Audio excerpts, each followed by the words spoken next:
ഒരു സാധാരണക്കാരനായിട്ട് അറിയപ്പെടുന്നതാണ്. ലീഗിന് വേണ്ടി പ്രവർത്തിക്കുന്ന ഒരു സാധാരണക്കാരൻ. ഞാൻ എന്റെ ജീവിതത്തിൽ ഏറ്റവും ദുഃഖിക്കുന്ന നേരം തങ്ങളെ കിനാവ് കണ്ടിട്ട് പുലരുന്ന ആ ദിവസമാണ്.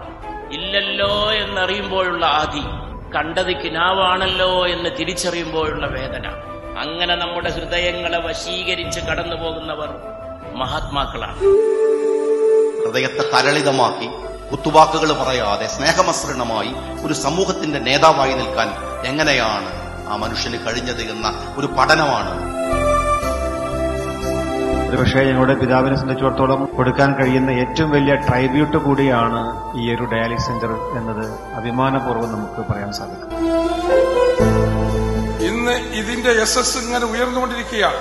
എല്ലാവരുടെയും ചുണ്ടിലും മനസ്സിലും ഒക്കെ ഉള്ളത് ഈ സെന്ററാണ്. അതിന് ഞങ്ങളാരുമല്ല അതിന് കാരണം. ഇത് ഏതൊരു മഹാന്റെ നാമകരണമാണ് ഞങ്ങൾ അന്ന് ഉദ്ദേശിച്ചത്. അത് പ്രാവർത്തികമാക്കിയപ്പോ